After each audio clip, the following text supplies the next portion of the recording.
and I'm just, you know, moving books around. Nothing up my sleeves. See? No. All right. It can be tough to get your kids excited about reading, especially when they've had a nice summer and they don't have to do anything really. But choosing the right books can make it a lot easier. Back with some suggestions. Katie Davis, you are an author yourself. That's right. And so you want to get kids excited. How do you get kids in that mode? Well, you know, they've gone from lazing around, camp, just doing whatever they want, and then they've got to get into the schedule of school. And we're right in that transition period right now. So I like to think of creative ways to approach literacy and not say, you have to sit and read your list for school and all that. So I was thinking about all the trips that we always took with our kids when they were little. And for example, if you went to the zoo, you could get something like the new book by Kate and Jules Pfeiffer, father and daughter team, My Side of the Car. It's a really cute book about this attempt to go to the zoo. But if you went to the zoo with your family or to Mystic Seaport or wherever, you could get a book kind of around that topic and say, look, this is kind of like what we did, and you can read it. Is this about territorial battles in the car?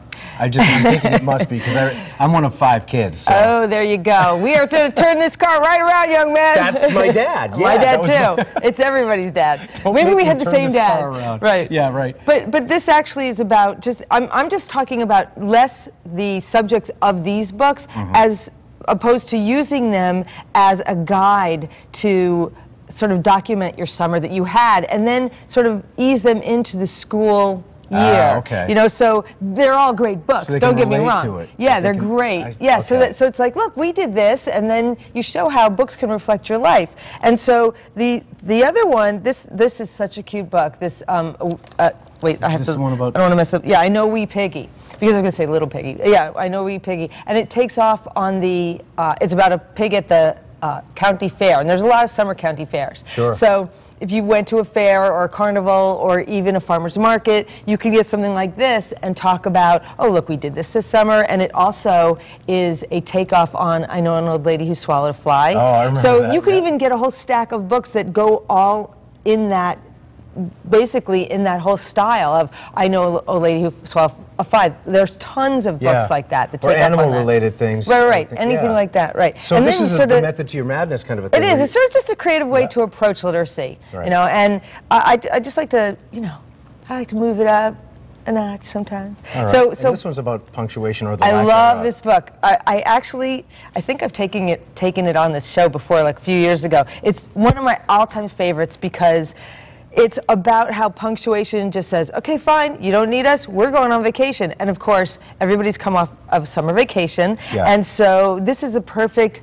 transition book where the kids are at school and they're like, well, we don't really need this punctuation. And so the punctuation says, well, fine, we're going on vacation. And what happens when there's no punctuation? There's run-on sentences and no comment. Yeah, right. Don't understand what somebody means. With now, by the way, so does it differ? Obviously, it's going to differ somewhat for kids of different ages. But yeah, I just went with the young groups. Right. So this, you're talking about this for, I'm guessing, early grades. Yeah, you know, you can go from 0 to second or third with picture books. Even, I really believe that you can get your older kids to read with the younger kids, and they like that. It's sort of comforting to be able to sit with a picture book and not have to go with the bigger words, and it gets them back into the reading after a summer of sort of running around and what kid doesn't like taking a younger child under their wing and doing that? Yeah, it's a really great opportunity to get them to feel more responsible and to also give them a break, you know, because they have a lot more responsibilities as they get older in school,